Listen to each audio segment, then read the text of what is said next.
Okay, welcome everyone.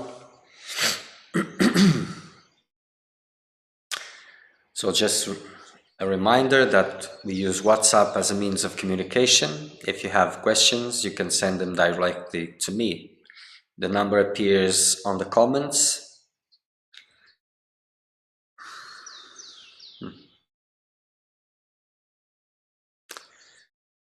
Let's make some silence first.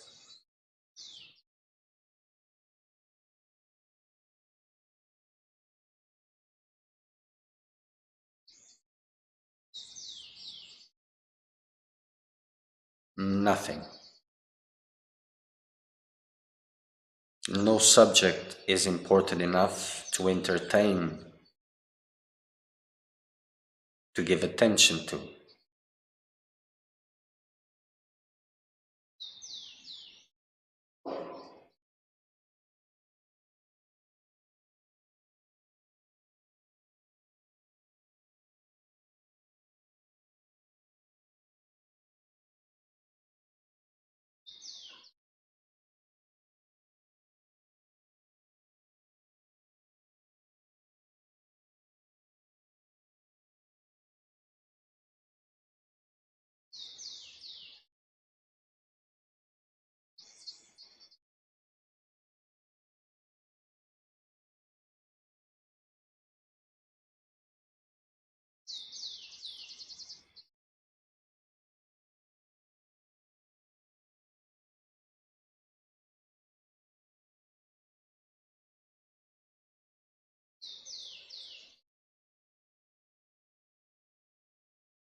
Okay.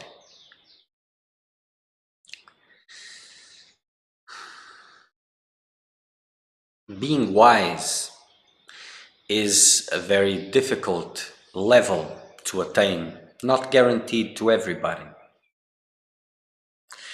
So, a seeker of truth must understand that what he can count on, apart from wisdom, is his own ignorance. This he can be sure of, his own ignorance. And knowing that ignorance is the mother of many, if not all, mistakes, wrong judgments, disrespects, lack of sacredness, not having the vision, not understanding, not seeing. So this is something that a seeker of truth must be aware of, that wisdom, he may be blessed with wisdom, but it's not guaranteed. His only guarantee is his own ignorance, the state of mind that he finds himself, with a mind that tells him a lot of things, that it is deceiving him, things that he doesn't understand, and quickly jumps into conclusions, into judgments. And the damages that ignorance can bring. And by knowing this,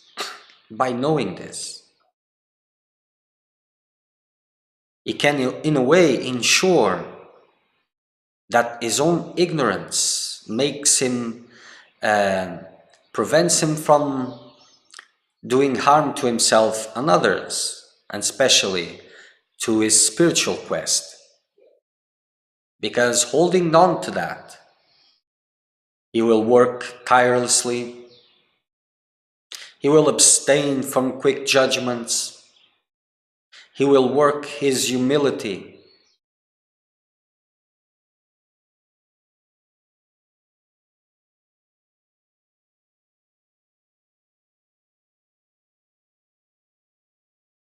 and with that attitude, he will forge in himself, in his ignorance, the seeds of wisdom.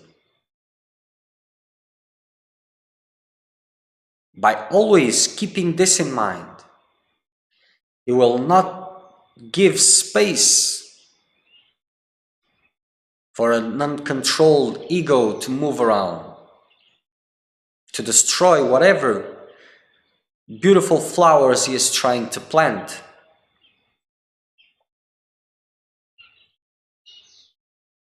He will not relax his spiritual efforts. He will not move around boasting with philosophies and trying to correct others and this and that, because that is very detrimental to him, not to others, to himself. He will be opening doors to himself instead of closing them.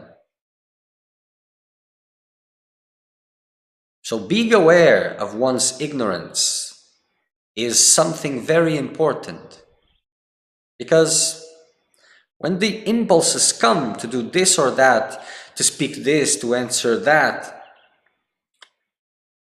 you will refrain of it immediately, remembering, I know nothing. If I don't know who I am, I know nothing.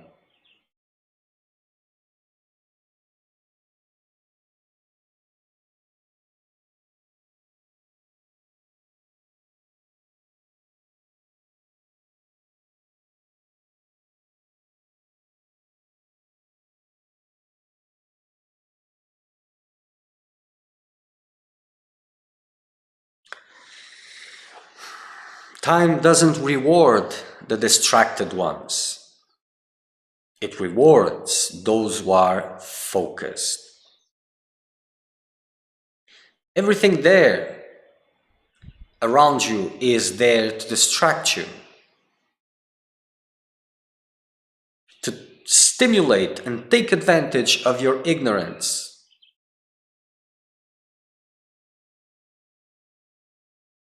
To make you burn your time, to make you burn your blessings, to make you unworthy of blessings.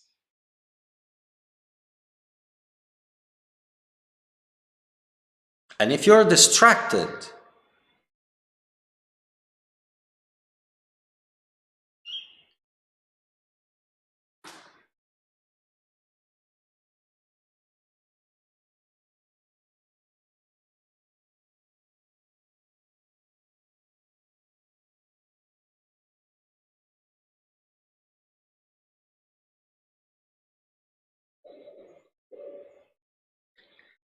so the focus has to be continuously on your spiritual practice, on developing those qualities which are suitable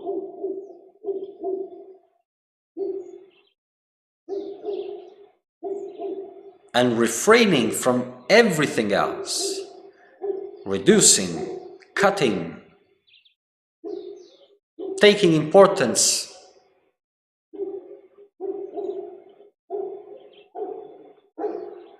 Because even those who are engaged in spiritual practices, if they don't pay attention, those things become part of a routine, of a dead routine.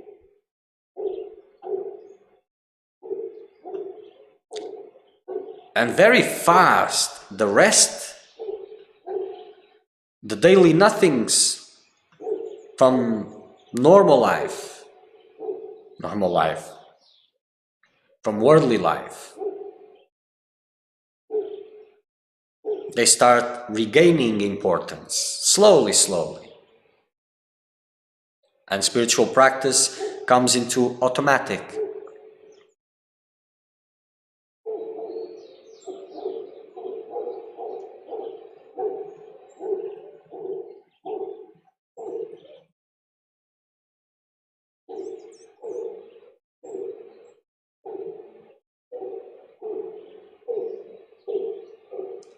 So knowing one's ignorance gives you an advantage.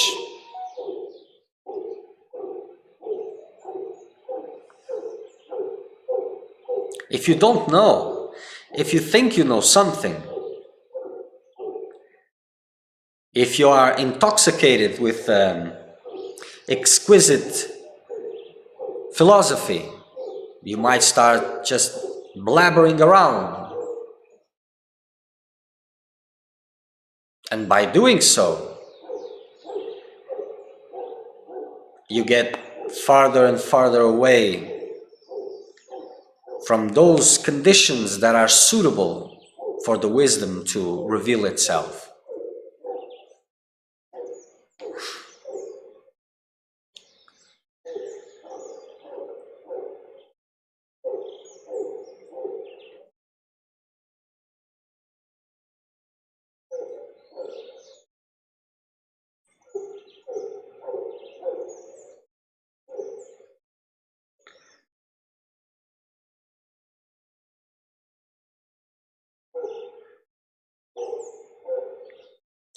So there's a question here from Ashok. Can you just make the context a little bit better? What is the difference between trust and ignorance? People I trust, they are misusing my ignorance to overcome from this. Can you make this better?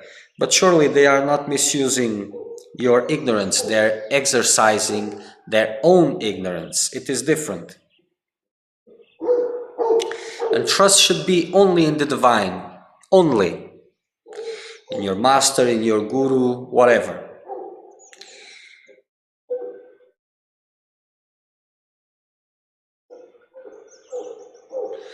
So if you can make this question better, I can answer it better. But in these ideas that there is a trust being put in someone, and they are misusing it. Well, probably the intentions behind putting that trust, they are also not the best ones. So the context should be seen. Because this idea that people say, oh, somebody has taken advantage of my ignorance and has sold me the Bridge of London.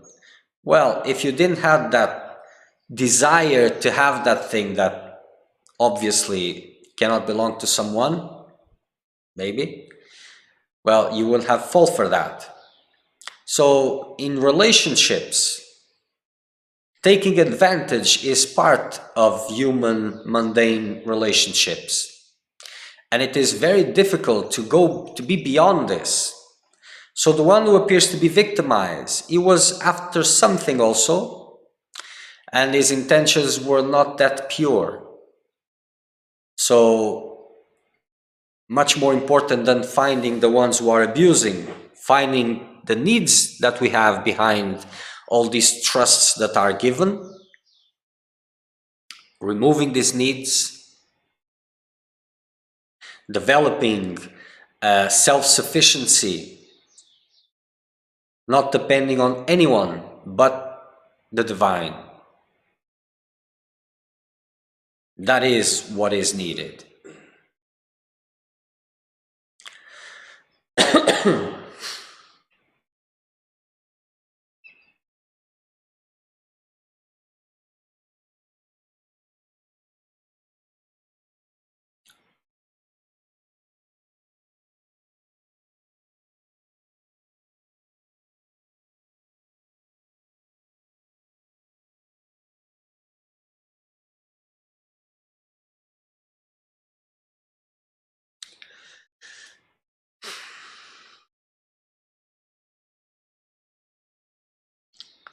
So the vision of one's own ignorance is something that, if present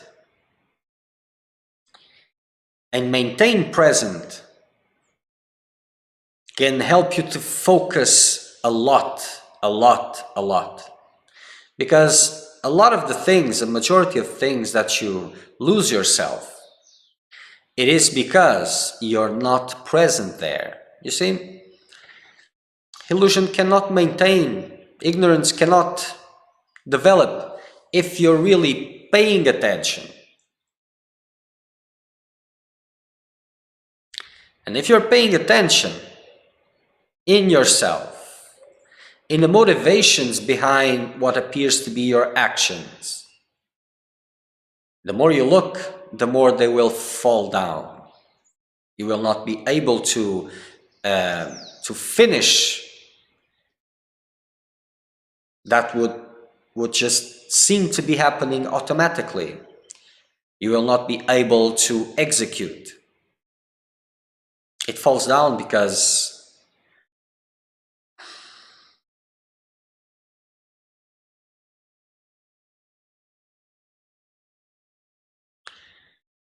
so being aware of this own ignorance makes you sharp, makes you work intensely, makes you focus, keeps you focused.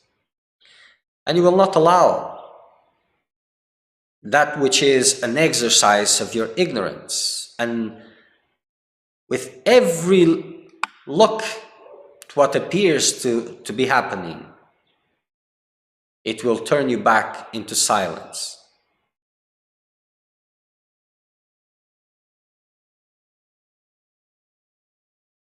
It doesn't matter in which circumstance. It will take you to silence. It will humble you down.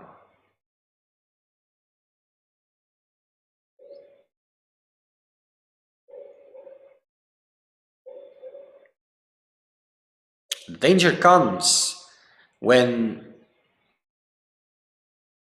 you think you know something.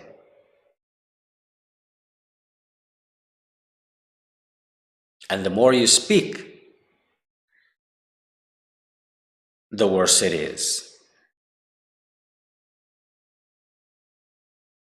Because one can be ignorant, yes, but if it has humility, it can learn, it can grow.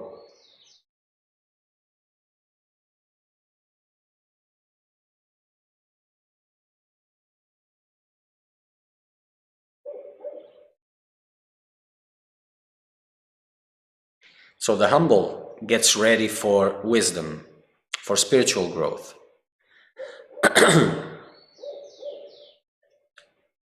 The arrogant gets ready for humility.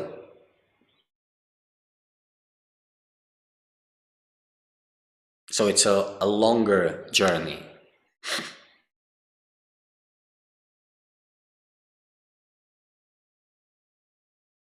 And if you're paying attention, you will see that all the time, without exception, you're being forced into distraction. Appeals are coming from everywhere because there is a part of you, a big part of you, that wants that distraction, wants those seductions, hijacks everything, twists everything. And if you're distracted, you lose yourself. Or your spiritual practices disappear, or they become automatic, lifeless.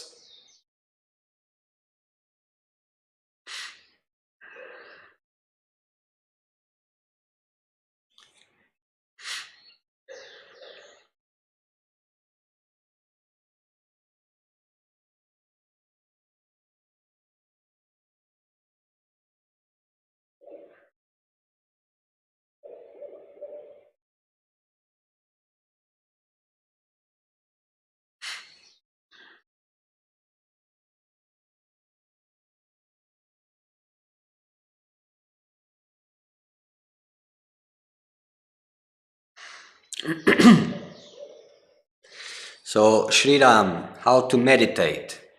There is a video about meditation where there was this question, and maybe there's more than one.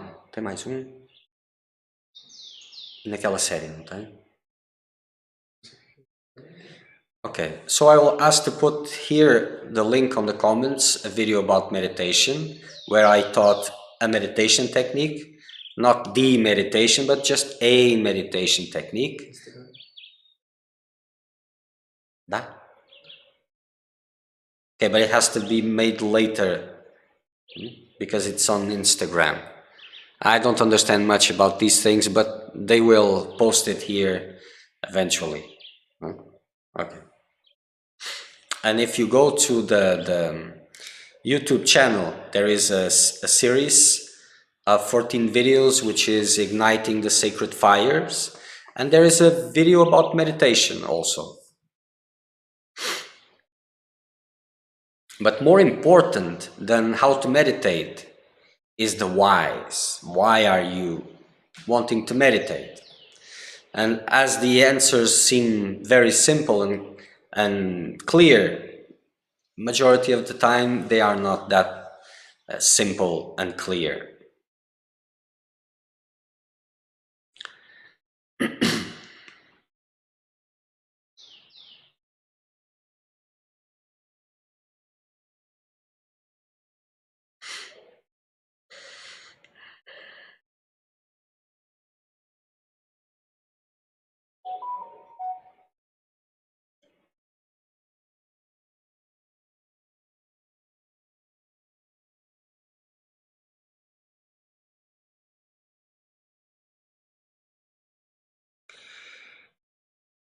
Ignorance in relationship. What kind of relationship? Cause and effect, please explain. Well, from the level of what is more important. You see,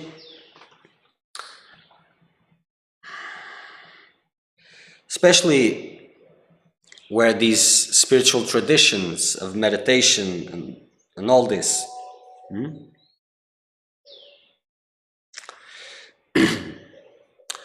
when there was a seeker of truth, usually in the tradition he would find his master, or found by him, whatever, and he would learn what he needed to learn, and then he would stay away from everybody, just practicing.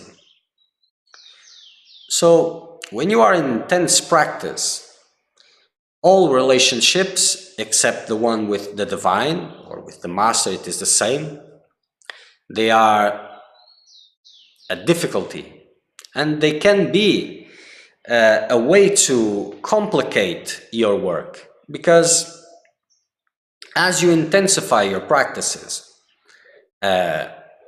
all your shadows will start coming out, and it is very easy to project those shadows into the others and to start, instead of relieving yourself from these frictions, these needs for friction, you will start engaging in this.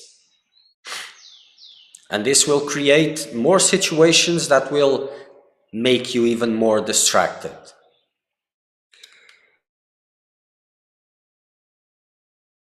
But if you want to improve this, what kind of relationship are you talking about? So, Gabriel Boschman, maybe this is French. Why a big part of me wants distractions? I can see that clearly, but this big part of me never made sense. You see, the big part is actually the small part, but it seems the biggest part, because it is the fruit of circumstances, what is called the ego or the character. It's just a fruit of birth and the experiences around you, and that which seems to have a purpose on this life. And the purpose of it is the satisfaction of the needs that it finds in itself, the realization of those things that he believes that will bring him happiness. And this is just like a blind thing. It doesn't know anything, just a fruit of circumstances. So this part, this human part, this worldly part, it may even want self-realization, but for its own purposes. Not about self-realization, but for the same ideas of improvement, of circumstantial happiness, of delusion. So this big part, for the majority, is the biggest part, and there's some glimpses of the highest, when there are. This will try its level best to continue in the seat of power and control, and that equals suffering.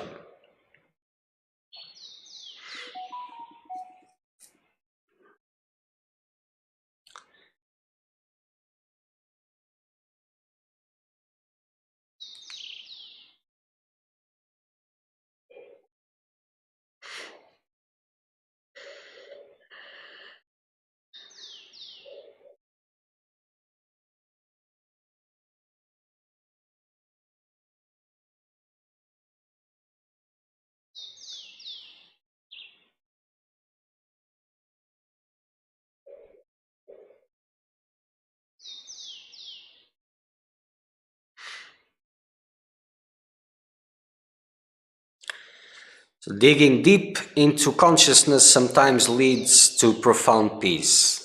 Yes, at the end, profound peace. Sometimes it leads to profound restlessness also. It is a process. chaos is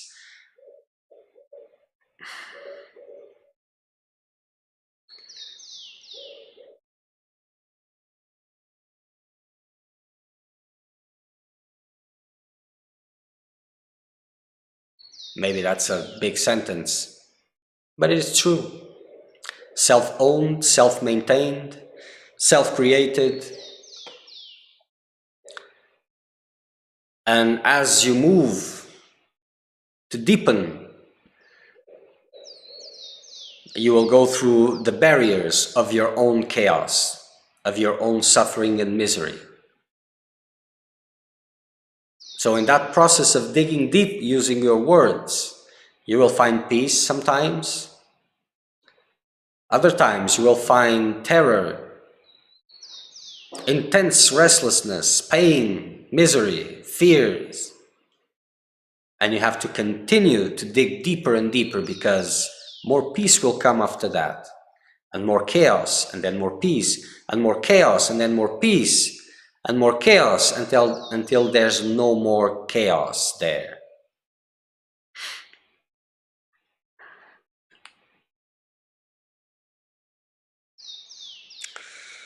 Love relationship especially. Yes, I thought so.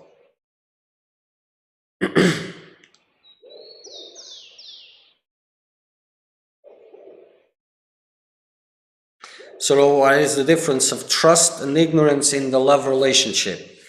Well, this, what you call trust, is just hope. Just hope that the other one will bring you happiness. It is not taking responsibility for your own happiness. And that can only lead by divine mercy to frustration. Because if you would find in that loved one that happiness or something similar, you would lose the ability, the possibility, the opportunity of knowing who you are. So in a way, you're just putting trust because it is easier to trust and wait for things to happen. And the other one has its own ideas about how you have to make her happy. So each one is playing their cards with the same intentions. But life, and not just that person or the other person, is life. Because when you take that personal with that one, then you will shift to another one and another one. But if you're not changing, you will have the same experience. And life, not people, not situations, life, because there's no distinction in this, will provide you with the same opportunity by telling you in one way or the other, I don't have what you're looking for. So instead of trust others to fulfill your happiness, take responsibility and go to the source. That is what life is inviting you to do.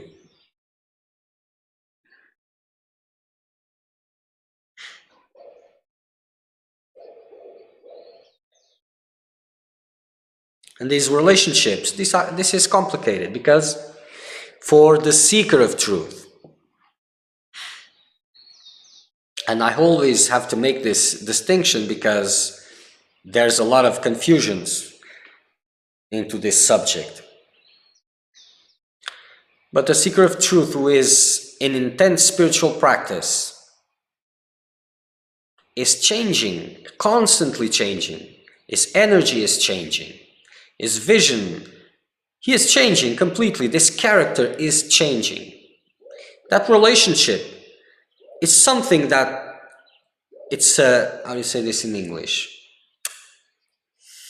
Not attraction, but resonance, maybe. It's about resonance.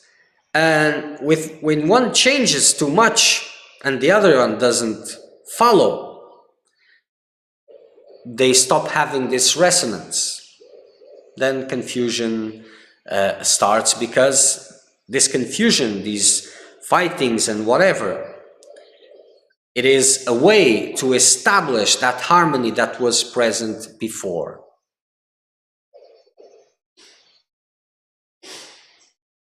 And the more intense you are as a seeker of truth, the faster is this process of transformation. And even for yourself, the attraction will disappear, and only other reasons will maintain that. Well,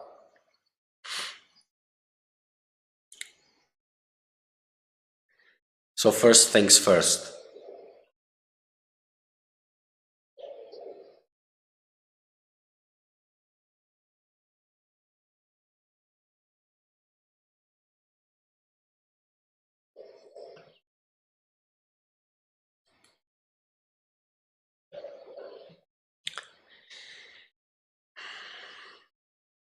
So the subject of today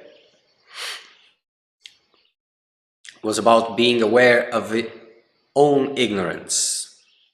And that is something which is very, very important. Those who are really in need, those who are really thirsty,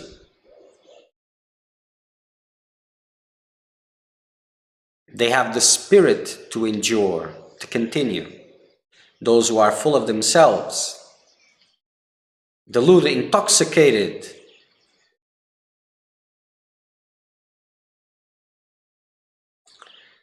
they fall.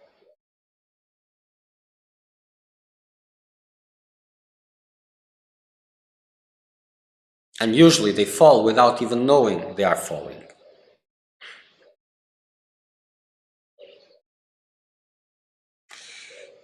You're welcome, Ashok. Make the best use out of it.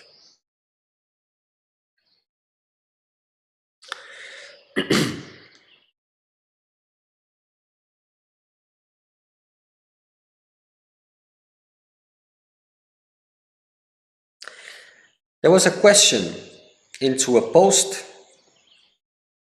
It's not really a question, but okay.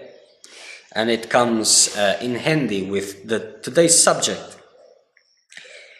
So there was a post about making the mind an instrument. And someone came, a very intelligent person, of course, and make the question, who, capital letters, who must turn the mind into an instrument? And of course, this is for the same old blah, blah, blah. There's no one here, blah, blah, blah. I cannot even repeat this. But this is quite common, these questions that are not questions, just a way to speak and to make all those explanations and whatever. But if you have the need to come and make these questions that are not questions,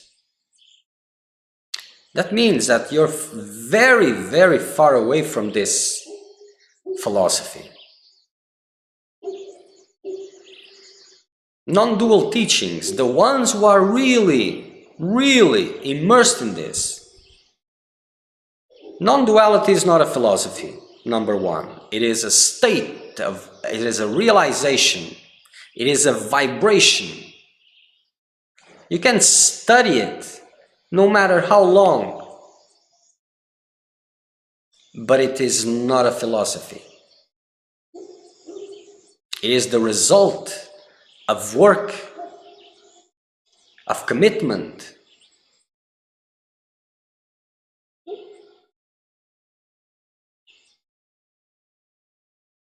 So these questions, the way it is being used and lived and experienced, it is a complete, absolute joke.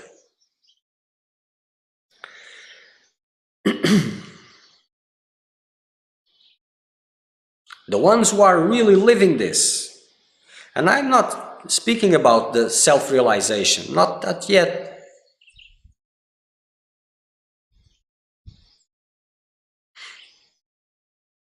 You don't see them on social media. If not for very specific reasons. But surely they are not making these questions and going to arguments and trying to prove that what ridiculous is what the others are saying. And I have to tell you, my friend, you need to meditate more. Yes, that word meditation, you don't like it because it gives work.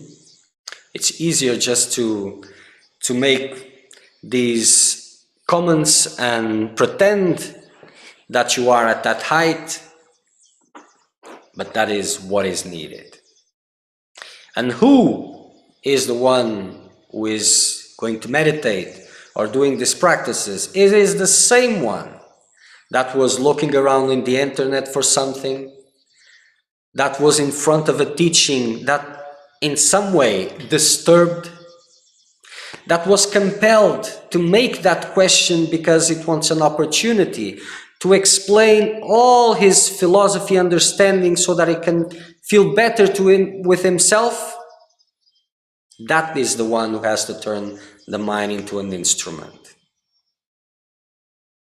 That character that needs to prove this and that thinks that spiritual growth is about winning as a philosophical argument. That is the one who needs to work.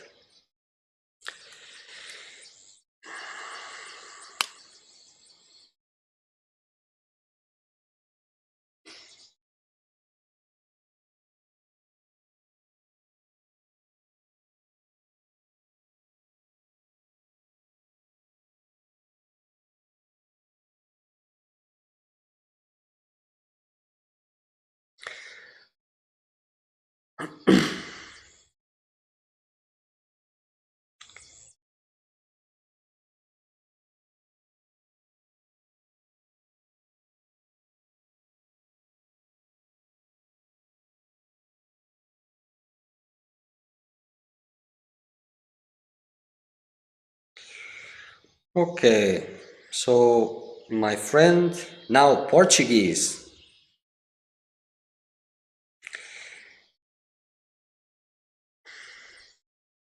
Well, I will translate it. You say that our investigation should makes us feel our fears. And that means we are on the right track. What kind of fears are you talking about? Your fears.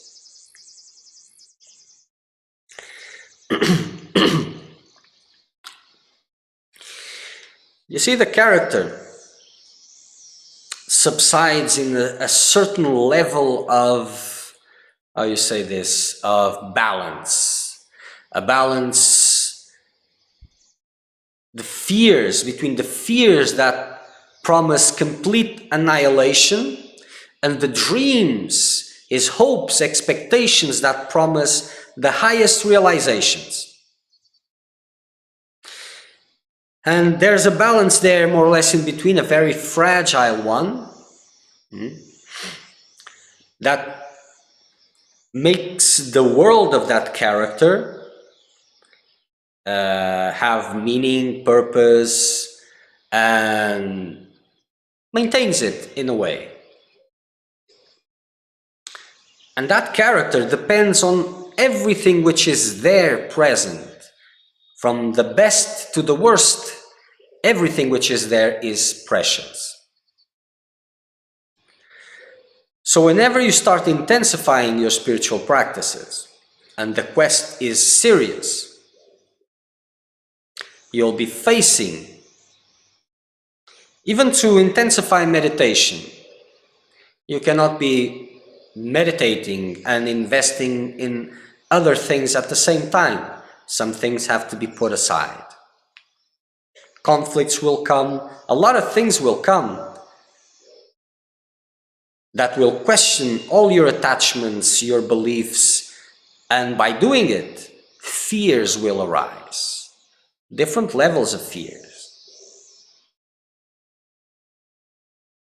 Because different levels, if you stop investing in your relationships to focus in that silence, Fears of losing those relationships will come. The more you focus into spiritual practice, if you have less time to work, to gain money, fears of not having a shelter on your head, food to eat will come. All kinds. But it is your fears, the ones that you know already, and you will have to go through them. But this is for the one who is looking for freedom, not for the one that is looking for a better life, that is looking for improving circumstances.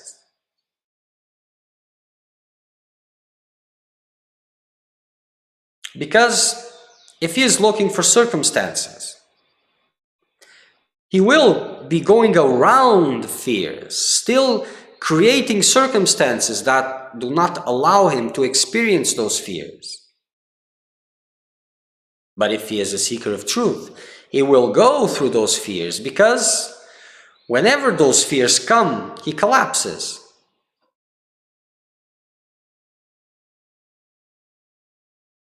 He goes back. That is why fears are there. But if he goes through those fears will disappear in front of his eyes.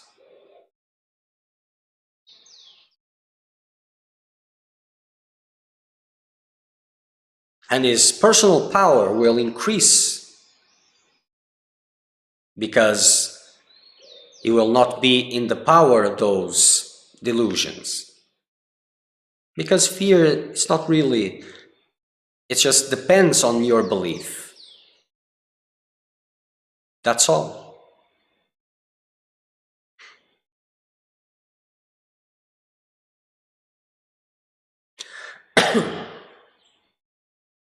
So if you're doing your spiritual practices, you're in the spiritual path, and you're not feeling these fears intensely arising, well, you can take with this that you're protecting your attachments, that which is worldly and really important still, and you're just trying to improve that. Because in a way you're still going around your fears, avoiding them. Motivations are not in the right place.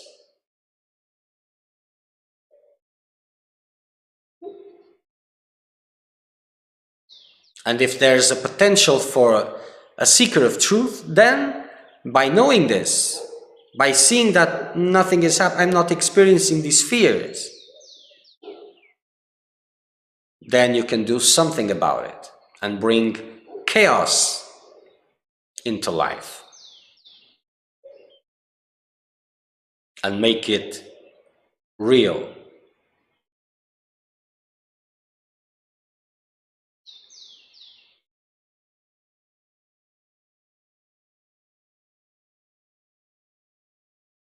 The majority of people, they seek spirituality in moments of pain, of difficulties, because they want to feel better. It is normal. It's not clear, it's not very enlightened, but it is normal. But eventually, this changes, or it makes no difference.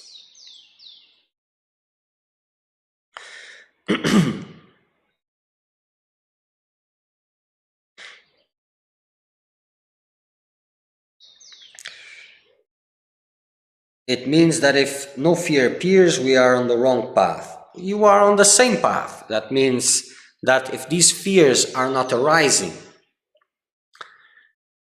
it is still a worldly goal in a spiritual context, because that quest is not for the source, because the source, truth, God, whatever you want to call it, is the same.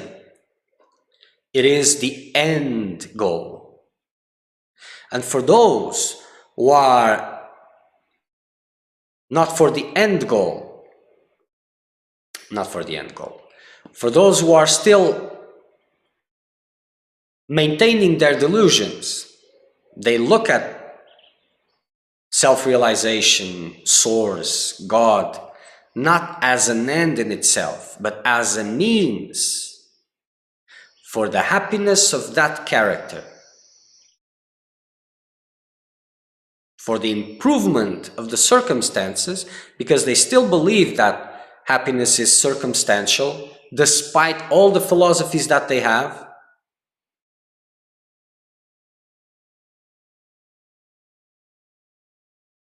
And that self-realization is the optimist circumstance for happiness.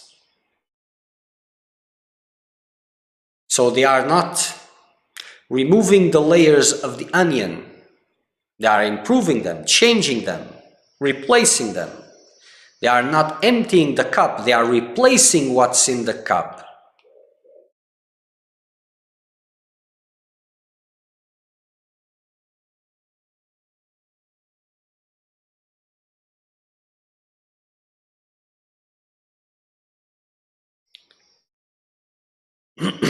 So a serious spiritual practice,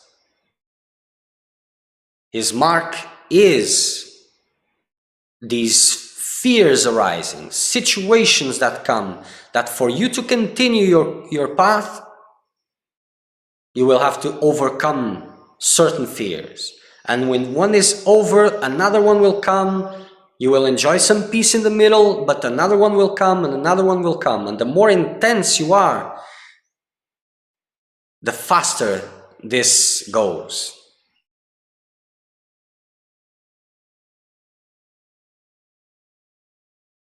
You can, to have a comparison from the fear of a small shadow in the wall to the fear of physical death,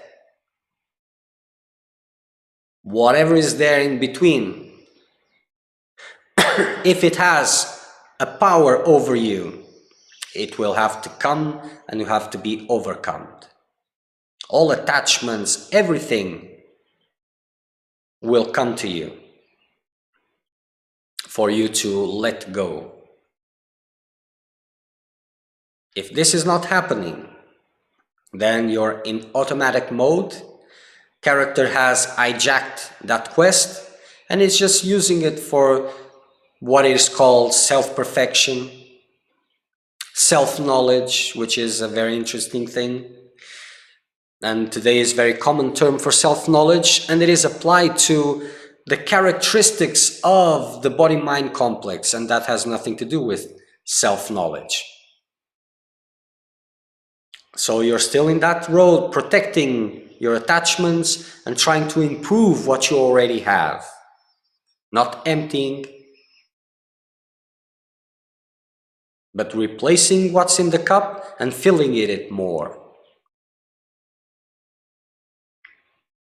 And it doesn't matter how serious you are, you will find yourself in that situation as you get distracted.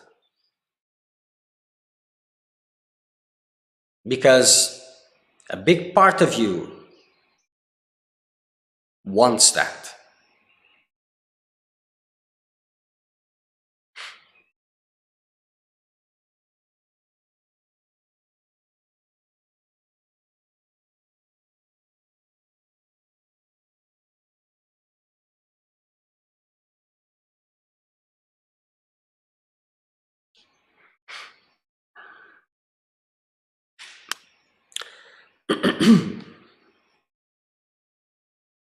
So in the sense, there are many obstacles in spiritual life, but the ultimate obstacle is that what you think you are. And that is what it is called as ego or mind. Let us keep mind. Mind is very interesting. And this is why that mind must become an instrument in your hands, in the hands of identity, and not becoming identity itself. The mind doesn't decide, doesn't evaluate. It just makes what is told to, puts in practice whatever it is told to do. It becomes an instrument of guidance, not guidance.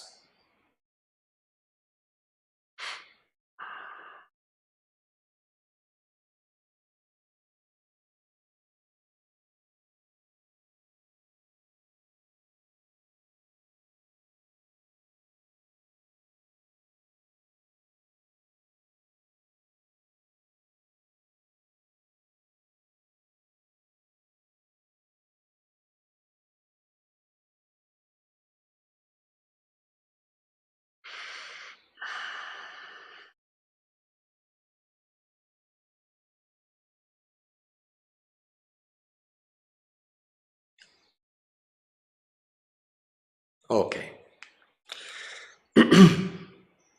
So if there's no more questions, then we will end for today. Next satsang will be Wednesday, 9 a.m. Brazilian time, UTC -3. If there's any questions about this or any other subject, you can send. You don't need to wait for satsang time, and I will answer it in the next satsang.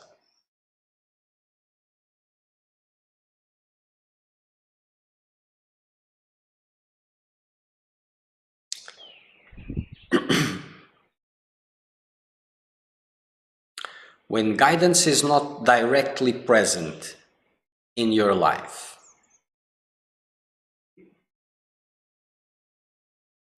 and you're convinced that you're in the right path, that all that is right, that is a great mark that you are distracted.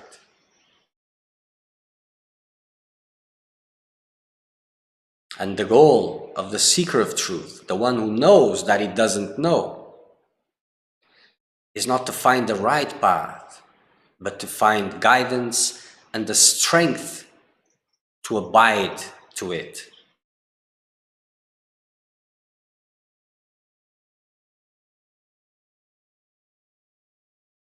Because that he will need.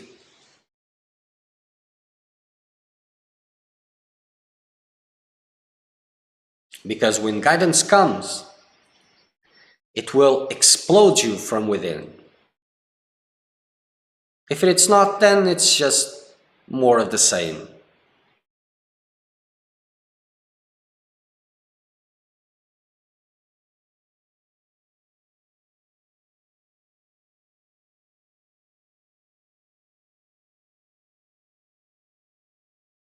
Okay. But till next time.